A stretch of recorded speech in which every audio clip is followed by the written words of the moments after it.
Halo guys, Halo. jadi aku sama Nov mau jemput Teh Shiva. Karena kita kayak udah lama banget gak ketemu Teh Shiva, ya nggak sih Nov? Iya, dan Teh Shiva tuh kayaknya udah sibuk kerja banget sekarang guys. Waktu itu aja kita ketemu tapi nggak sempet ngobrol gitu, kayak sibuk banget. Bener. Nah sekarang kita lagi OTW ke tempat kerjanya Teh Shiva. Benar, mau kita jemput guys. Iya, kita mau jemput Teh Shiva. Oh, tuh Teh Shiva tuh kayak tuh di Oh depan. iya, guys itu ada Teh Oh, Shivanya. itu Teh Shiva tuh guys. Oh ya, nggak sabar banget ketemu Teh Shiva guys. Mana ya Teh Shiva? Kita belok dulu ya guys, bersama Nov, si pengemudi. Guys, itu Teh Shivanya. Halo Teh Shiva. Halo Teh. Halo Teh.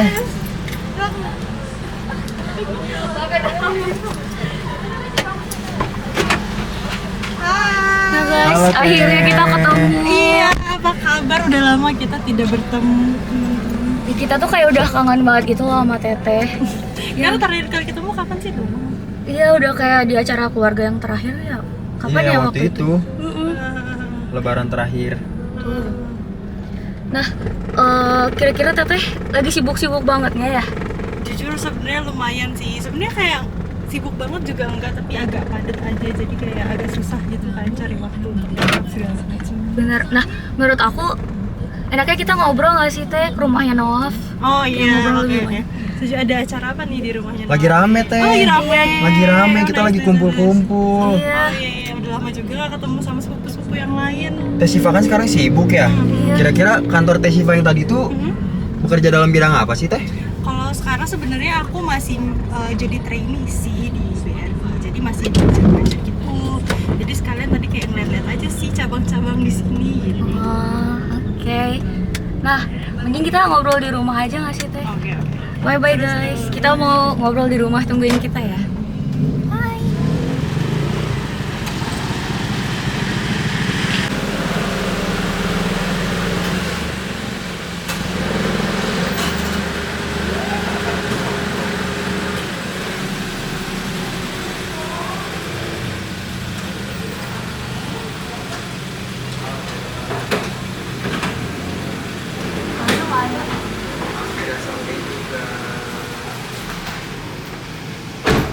Kangen deh sama sepupu-sepupu, masa bareng. Iya, kangen banget.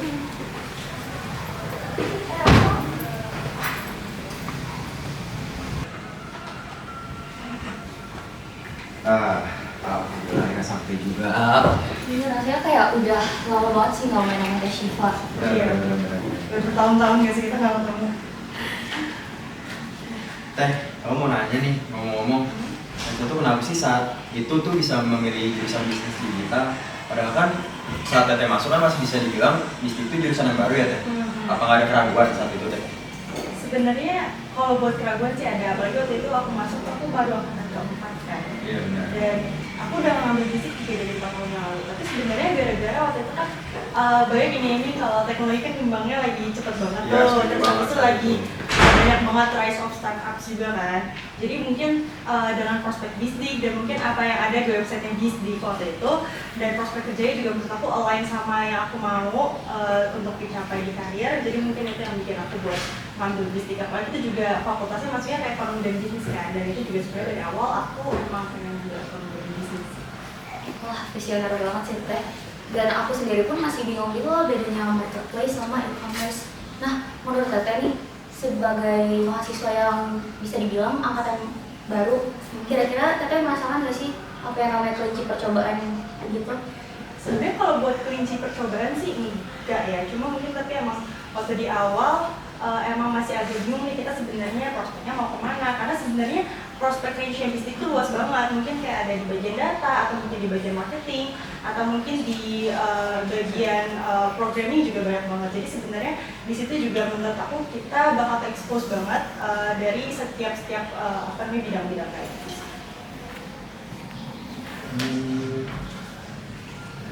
Saat itu tuh Teteh tuh terbilang aktif nggak sih Teh di kampus atau Teteh tuh butuh waktu untuk adaptasi gitu Teh? Kalau buat waktu adaptasi sebenarnya iya, apalagi itu kan dari SMA ke kuliah juga sebenarnya kan pace Iya, belajarnya benar. beda banget kan. Masa transisi dari situ. Dan menurut aku yang agak susah itu adaptasi dengan teman-temannya juga sih, karena kan kalau dari SMA mungkin background kita itu aja, tapi kalau dari kuliah backgroundnya kan beda-beda. Benar. Cuma kalau buat aktif atau enggaknya sebenarnya aku bakal bilang kayak so-so, karena aku juga itu beberapa penelitian di luar negeri, terus habis itu aku juga sebenarnya di akademik juga yang gimana-gimana, cuma kayak aku ngikutin mata kuliah sewajarnya aja, terus apa namanya kalau ujian-ujian juga ya dibelajarin dengan maksimal aja sih. Kan kita belum kuliah gitu ya.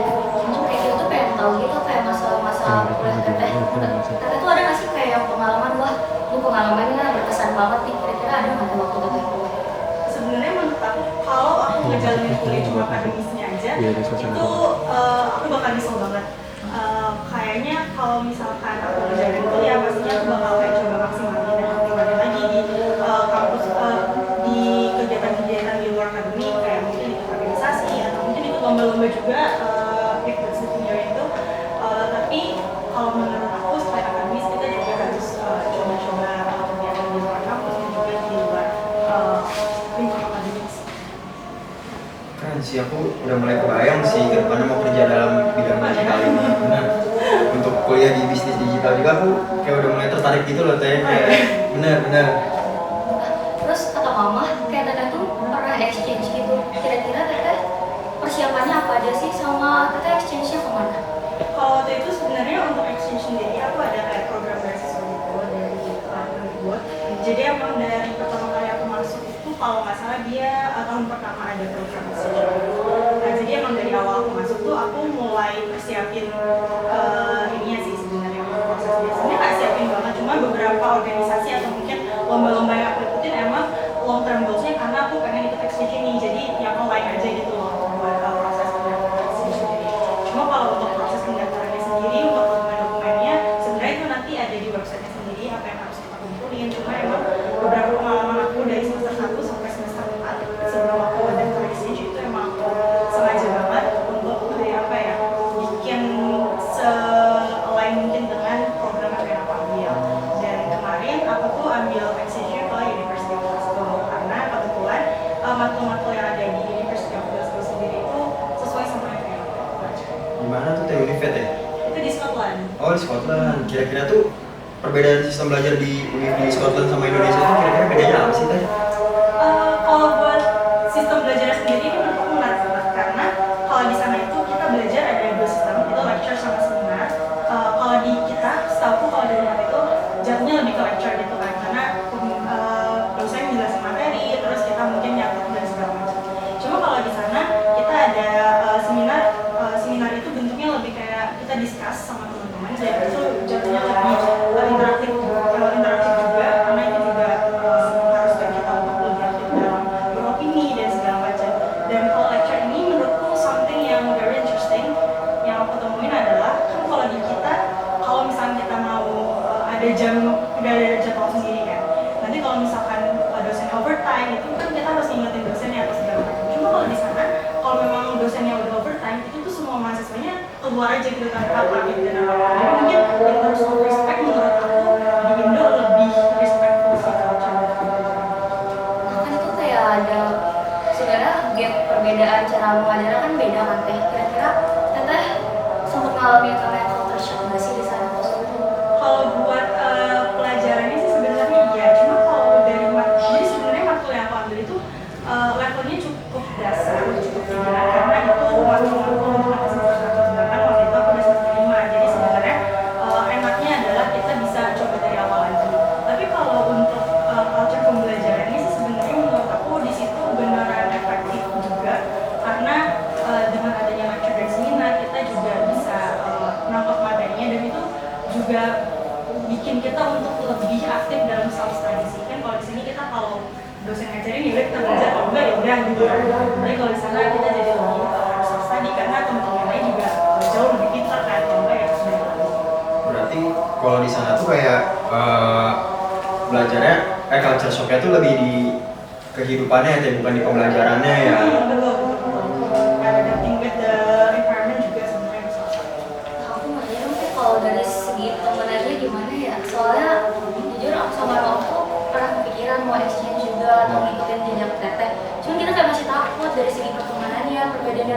gimana sih Teh? Kira-kira?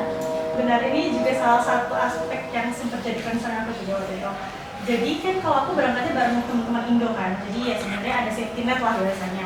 Tapi menurut aku first week di sana itu very crucial juga, karena di sana tempat kamu make friends with other people. Kalau misalkan kamu udah kelewatan first week itu, di mana itu adalah orientation week, itu nanti the next week itu kayak semua orang tuh kayak udah grouping up with teman-temannya sendiri. Jadi itu agak susah sih Kak buat kamu ikut ke grupnya mereka. Tapi sebenarnya mereka sendiri juga very welcome. Tapi menurut aku first week itu harus kalian maksimalin seoptimal mungkin, karena waktu itu aku juga first week masih yang kayak agak ragu-ragu, masih takut-takut gitu.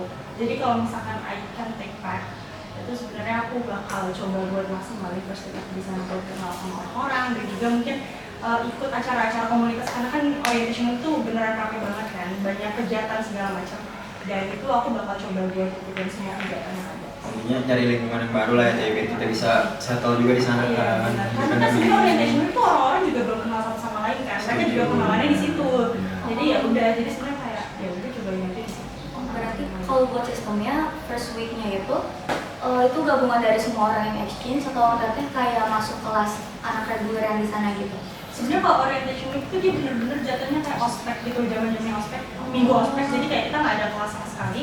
Jadi benar-benar kegiatannya itu kayak, kalau di sini biasanya mungkin kayak Hima mempromosiin program mereka gitu. Jadi buat kenalan-kenalan aja. Jadi benar-benar ya udah buat fun week, terus yang kayak sebenarnya nggak yang gimana-gimana akademisnya. Jadi mungkin dikhususin buat kita get to know the campus. Kira-kira nih Teh, kan dari kita berdua tuh pingin banget gitu exchange kemanapun lah asal kita exchange. Nah, kira-kira seberapa besar sih Teh peluangnya untuk kita bisa exchange tuh dari Unpad sendiri? Kalau dari Unpad sendiri, kalau kita ngikutin program Unpad sebenarnya aku jujur kurang tahu.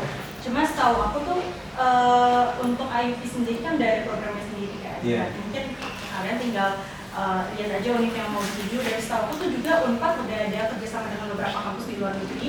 Terus kalau misalkan emang lingkungannya atau negaranya kalian suka, karena aku sendiri tuh ngambil UK karena waktu itu UK juga oke lah untuk belajar kan. Jadi aku ngambil UK. Nah tapi kalau misalkan dari kampus kerjasamanya Unpad kalian udah suka sama matkul yang matkul yang ditawarin, atau mungkin kalian mau fokus di bisnis nih, terus lihat aja univ-univ yang bisnis, fakultas bisnisnya bagus, mungkin kalian bisa coba di sana sih. Tapi kalau untuk peluang menurutku, karena di IUP tuh kayaknya gara-gara dia udah ada kampus kerjasama, mungkin jadinya lebih gampang kali ya. Tapi kalau kalian looking for beasiswa, mungkin bisa dicari-cari lagi, karena setahu aku nih yang beasiswa Kemendikbud mau ada lagi sih, tapi bisa disini. Itu tantangannya beasiswanya ya.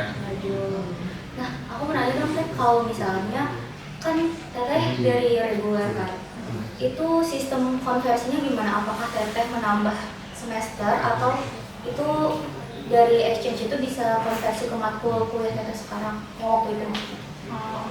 Waktu itu aku exchange di semester 5, dan di semester 5 itu sebetulnya bisnis masih banyak banget wajibnya kayak SKS kalau nggak salah. Nah, terus jadinya aku di semester 5 ini matkul aku di University of Glasgow ini dikonvert ke matkul pilihan, nggak bisa dikonvert ke matkul wajib. Jadi buat matkul wajibnya aku ambil lagi di semester 7, jadi sebenarnya ditolak. Berarti emang ada yang harus dikorbankan ya? Kecuali kalau kalian berangkat di semester 6 atau 7 itu kayaknya nggak apa-apa deh, karena udah nggak ada matkul wajib lagi kan. Karena semester 5 itu masih ada matkul wajib. Berarti saat lulus double degree ya Teh? Enggak, Oh, enggak. soal exchange, kalau double degree beda lagi. Oh, double degree itu setengahnya di sana ya, Iya. 1,5 tahunnya. Kalau double degree setahu tuh di IUP kan emang ada kan program double degree, jadi ya kalian dua kali wisuda. Cuma aku nggak tahu deh kalau untuk tugas akhirnya apakah harus 2 juga atau 1. Tapi setelah Teteh ikut exchange itu sendiri tuh kayak berguna banget nggak sih Teh menurut Teteh tuh? Menurut aku berguna karena kita dapat global exposure juga, Oh, dan dan kayak temennya mungkin karena ini dari aspek people-nya juga kali ya, karena kamu dapat perspektif dari berbagai macam orang, terus habis itu kamu bisa brainstorming sama orang-orang yang lain. Jadi waktu itu aku kayak ada project tentang education something, terus habis itu kita di situ kayak brainstorming bareng-bareng gimana caranya kita memisahkan itu regulatory sih ya, topnya ada regulations gitu, dan itu di luar ini aku kan. di luar ranah. aku di luar bisnis digital lah. Dan enaknya aku juga jadi bisa mempelajari matkul-matkul yang emang nggak akan dipelajarin di bisnis digital, karena emang dia kan cross function gitu, cross function, multidisipliner lah dia gitu sistemnya. Jadi aku bisa belajar hal-hal juga bisnis. Nah, dari awal kuliah teteh kan dari anak SMA terus transisi nih jadi anak kuliahan. Nah, habis itu transisi lagi jadi mau kerja dan magang gitu teh. Nah, aku penasaran pas lulus tuh teteh sempat kerja atau sekarang teteh sedang kerja, sama aku mau nanya kalau dulu teteh magang itu gimana dan apa aja sih yang perlu kita siapin kalau sebelum magang gitu. Kalau aku sekarang lagi jadi trainee kebetulan, sebenarnya itu belum kerja banget sih, karena kita masih dikasih pendidikan selama 1 tahun sampai tahun depan aku, sampai nanti baru kita bisa terjun ke lapangan kerja. Nah itu sekarang kalau aku trainee di bank di BRI, terus sekarang aku baru 1 bulan masuk, jadi masih belajar gitu, belajar ujian. Tapi kalau waktu magang aku tuh sempat magang di beberapa tempat dan jujur itu orangnya beda-beda. Pertama aku pernah jadi program officer, itu mirip dengan project officer sih, kayak PO gitu lah, OCT. Terus habis itu aku pernah magang di IDX di bagian operasional. Terus habis itu aku pernah magang sebagai B2B intern. Dan menurutku dari 3 ini aku enjoy aja prosesnya. Tapi mungkin apa yang harus disiapin adalah, kalau ini kan kalian masih belum kuliah kan? Iya. Jadi mungkin nanti di kuliah kalian tahu nih bidang-bidang apa yang menarik nih buat kalian. Jadi kalian bisa mungkin get to know bidangnya lebih dalam. Terus mungkin ikut beberapa courses kalau misalkan itu ada kalian tertarik, karena mungkin kan kalian nggak bisa rely on kuliah terus-terusan, karena nggak semuanya juga bisa dikasih di kuliah. Jadi mungkin ikutin prosesnya kalau emang kalian pengen dalemin. Contoh misalkan kalian mau ikut di Big Data, itu kan Big Data nggak semuanya bakal dikasih di kuliah. Itu kalau nggak salah ada program bangkit waktu zaman aku, jadi itu lebih lebih in-depth untuk belajar tentang data tadi itu. Jadi kita belajar kursus dari luar juga ya teh ya. Dan itu juga bakal membantu banget sebenarnya buat buku skripsi. Dan aku tuh mau nanya teh, pas teteh pertama kali magang tuh kayak deg-degan nggak sih teh? Dan biasanya tuh lulusan bisnis digital tuh diserahkan ke bagian-bagian apa sih teh? Kalau buat deg-degannya sih of course deg-degan, karena kan beda lagi kan kuliah terus habis itu ke magang, terus habis itu ketemunya kayak orang-orang tua lah bahasanya gitu kan, senior. Kalau itu deg-degan. Terus dan menurutku yang agak kagetnya adalah kita misalkan dikasih tugas pagi, sore itu harus kelar gitu loh, jadi kayak fast-paced banget kan. Biasanya kalau kuliah misalkan dikasih minggu ini, kelar minggu depan gitu kan. Jadi ya beneran harus yang kayak adaptasi buat kerja cepat segala macem gitu. Dan menurutku penting banget buat minta feedback dari atasan on how you can improve kayak gitu. Tapi kalau bisnis sendiri menurutku cukup beragam sih, karena dari teman-teman aku yang udah lulus juga itu mereka ada yang di product marketing, ada juga yang di big data analyst, terus di B2B, difusi UI UX juga, sama ada yang di campaign, marketing campaign marketing kayak gitu juga. Jadi sebenarnya banyak sih skopnya, asalkan kalian willing to explore. Nah, berarti kalau misalnya kuliah bisnis digital kita bisa milih ke banyak bidang gitu ya. Nah, aku kayak penasaran aja sih teh, kayak seberapa beda sih dunia kuliah sama dunia kerja gitu. Kalau bedanya dunia kuliah sama dunia kerja, mungkin kalau di kuliah menurut aku masih bisa kayak hari ini gitu lah. Yes. Terus masih bisa misalkan kalian ada kelas di jam segini, terus masih bisa dikumpulin tugasnya minggu depan gitu kan. Tapi kalau di kerja mungkin lebih strict karena kita harus comply dengan regulations si kantornya. Terus mungkin orang-orangnya juga lebih beragam, karena mungkin kan kuliah cuma ya seumuran kita aja, paling mentok backgroundnya dari dia dari pulau ini gitu. Cuma kalau di kantor divisinya beda-beda, pulaunya juga ada beda kan.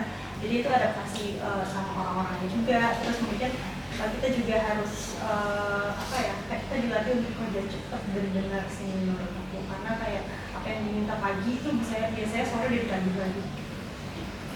Berarti lulusan bisnis digital ini bisa dibilang nggak cuma harus jago teknologi lah teh. Benar. Setidaknya tahu lingkungan sekitar, Benar. bisa ngerti cara berkomunikasi. Benar. Karena sebenarnya kalau urusan teknologi, kompetitor kalian kan juga banyak semua jurusan kan cuma sekarang udah bisnis doang banyak ya. yang belajar kan.